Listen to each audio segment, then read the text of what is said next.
Magandang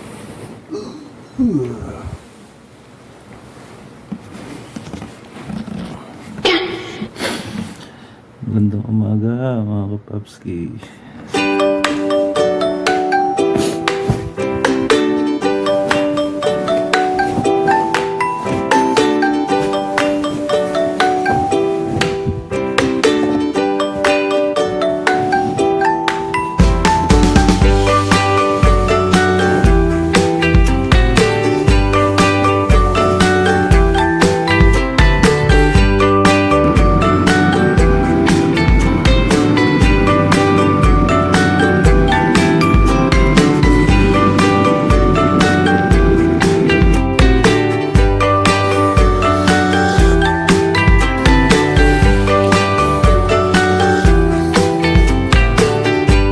Mga kapapski, magandang araw sa inyong lahat, sa mga nanonood.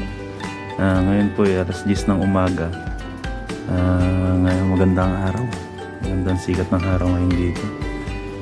So samahan niyo po ako sa kwento ng buhay ko dito sa Canada.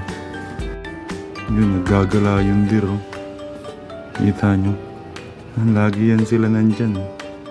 Minsan isang pamilya yan sila eh. Doon, gagaling sila doon sa dulo, tapos lalakad-lakad sila dyan.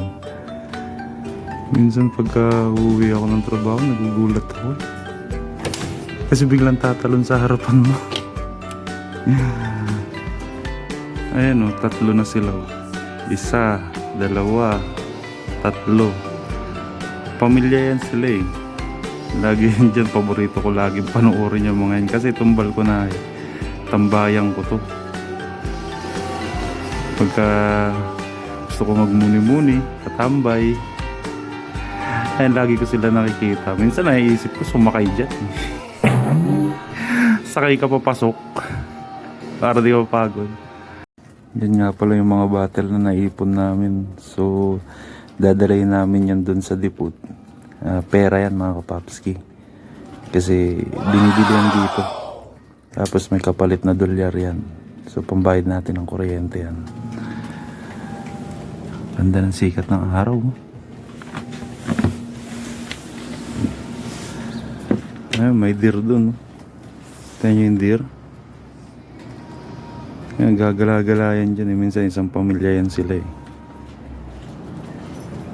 Tutunaw na yung yelo sa bubong.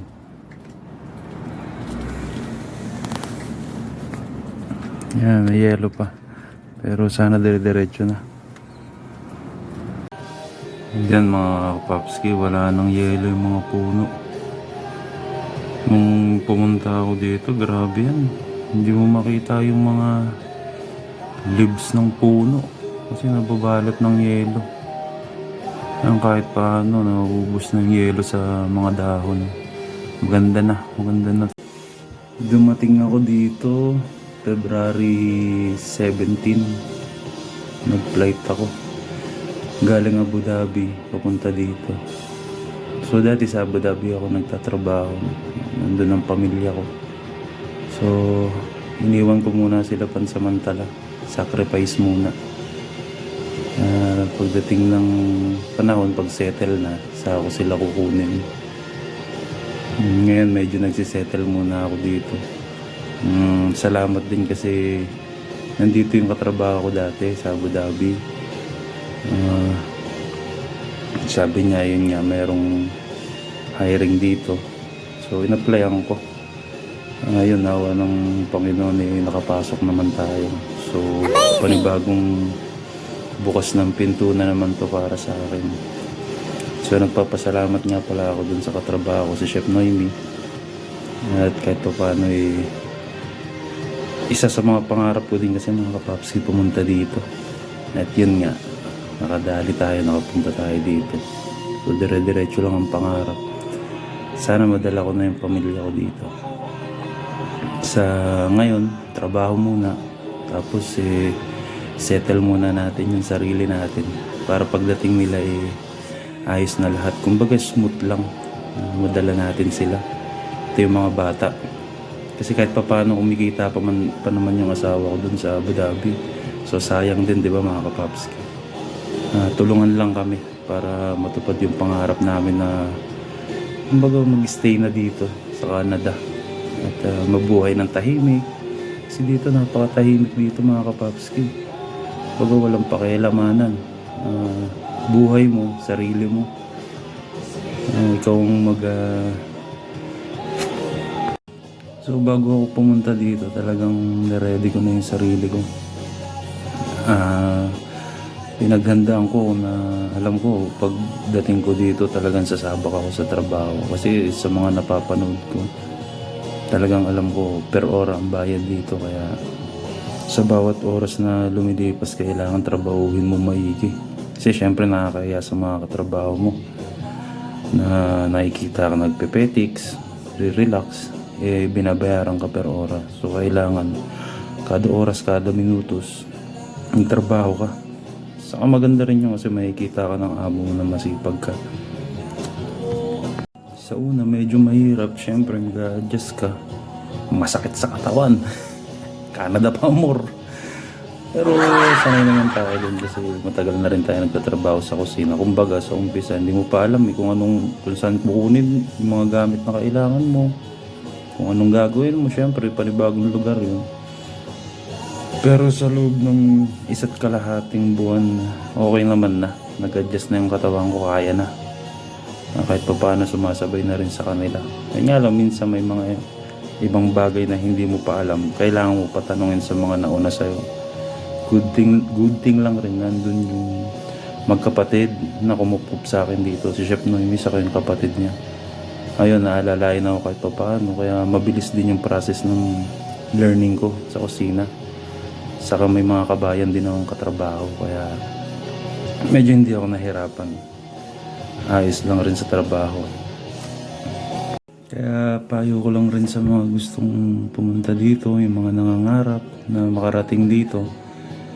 Sa experience ko po, pagkapunta nyo dito, kailangan i-ready nyo na po yung sarili nyo, yung damdamin nyo, yung utak nyo, yung physical na katawan nyo. Kasi talagang dadapuan din kayo ng lungkot. Pero nasa sa inyo na yun kung paano nyo i-manage yung sarili nyo. Kailangan ready kayo pagpunta nyo dito. Saka mas maganda i-divert nyo yung utak nyo na magtrabaho. Tapos gumawa kayo ng mga bagay na parang maaliw kayo, hindi kayo maboring. Kasi yun yung importante. Kailangan protektahan nyo yung isip nyo, saka yung katawan nyo. Masasabi ko ngayon na okay na, naka-adjust na tayo mga kapapski, kaya kayang-kaya na. So ngayon nasa plano tayo na pag-process ng papel ng pamilya ko para madala dito. Kaya ngayon medyo maganda na yung pakiramdam ni Kapapski nyo. Hindi yung katulad ng unang dating ni Kapapski. Medyo adjust pa, mukha pang tanga. Minsan na alam nyo, natutulala tayo nung unang dating dito. Balkonaya yun, kaganina nakita nyo doon, tambayan ko yun. Tambay ako doon, lagi ako nakatingin sa mga yelo. Parang hindi pa nag-sink in sa utak mo na nasa Canada na pala ako. Malayo ako sa pamilya ko. Pero dinadivert ko lang yung utak ko na motivate nyo yung sarili nyo na kaya yan. Kasi ginagawa mo lahat yan para sa pamilya mo, di ba mga kapapski? Basta payo ko lang sa inyo mga kapapski, think positive lang lagi. Kung ano yung pangarap nyo, kung ano yung plano nyo talaga, focus kayo dun. Yun lang naman hanggang sa makompleto na kayo lahat dito. At yun na, dito na kayo, magbuhay na kayo ng tahimik dito kasama ng mga anak nyo, sa asawa nyo. Kita nyo yung sopa na yan mga kapapski. 1 buwan ako nahiga dyan. Kasi nga, meron pa nakatira dun sa titirahan ko. Yan, solo ko yung lugar na yan. Akin yan, kwarto ko yan. Kasi nga, nandun pa si Papa PJ dun sa PJ Papski sa kwarto. So nung lumipat siya, yun, doon na ako nakalipat sa kwarto niya. Tapos ngayon, ito na yung kwarto ko. Yan. Ayos ko na siya kahit papaano. Sabit ko yung mga paborito kong sombrero. Yan, ganda ng araw na sa labas. Usan natin para pumasok yung araw. Ganda. Ganda ng araw. Yan, puro mga repeat boutique yan. Ito yung kama. Binigay ni Ate Bonang yan. So, babayaran pa natin kay Ate Bonang yan. Bait naman ni Ate Bonang kasi sabi niya, pagka okay ka na, saka mo na bayaran. Kaya malaking tulong talaga sa akin yung magkapatid. Kumbaga, inalalayan nila ako para tumayo sa sarili natin pa, mga kapapski. Malaking utang na loob natin sa magkapatid na yan. Ayan. Kaya gaya nga ng sabi ko, ang pagpunta dito, hindi basta-basta din. Kailangan pagplanuhan nyo. Pagplanuhan mo. Saka i-ready nyo yung sarili nyo, yung katawan nyo, yung isip nyo. Kasi dito sa lugar na to talagang, kung ikukumpara mo, ayoko ikumpara pero parang syempre, di mo naman mawala sa isip din na i-compare ang buhay sa Abu Dhabi sa kabuhay dito. Sa Abu Dhabi, paglabas mo dun, maraming tao, halos 24 hours. May mga tao sa labas dun eh. Maraming Pilipino. Dito, makikita nyo talagang walang katao-tao sa labas. Kasi nga napakalamig. So siguro mararanasan ko pa yung pag nagtag-init na. Yan, dadami na yung tao niyan sa labas. Medyo makakapunta na kami sa park. Medyo maaliw-aliw na tayo mga kapapski. Maganda rin kasi may sasakyan si Chef Noemi kahit pa paano pagka lumalabas sila, nakakasama tayo. Naaliw-aliw tayo. Maganda dito pag nandito na yung pamilya ko. Pamilya niyo. Kasi talagang ang para sa akin, ang tingin ko kasi ang lugar na to para sa pamilya talaga. So, sa katulad ko na pamilyado, pag nandito na sila, masaya kasi focus ka sa family mo. Kumbaga, nature, ang lugar. Maganda para sa mga bata. Saka yun nga, libre ang pag-aaral ng mga bata dito. Tapos maganda ang lugar. Kumbaga, walang pakialamanan. Focus ka lang sa pamilya mo. Yun. So, para sa akin, magandang Canada talaga para sa pamilya.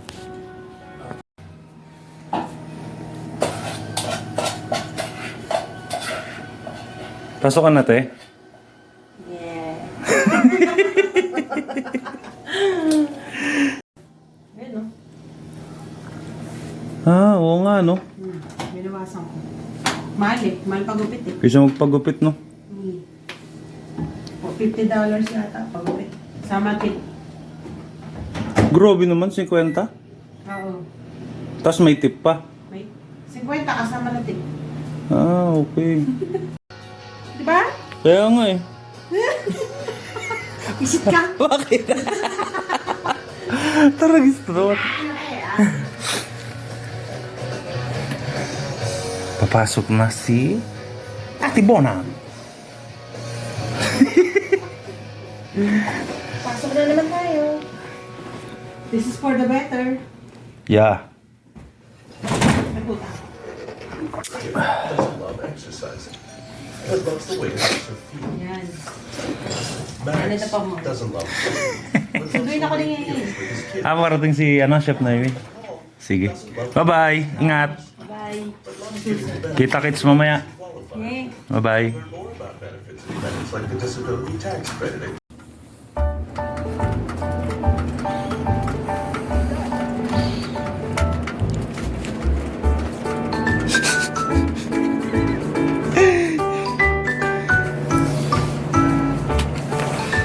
Yan, Chef Noemi.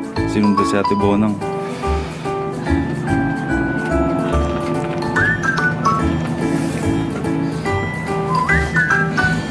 Pasok na sila.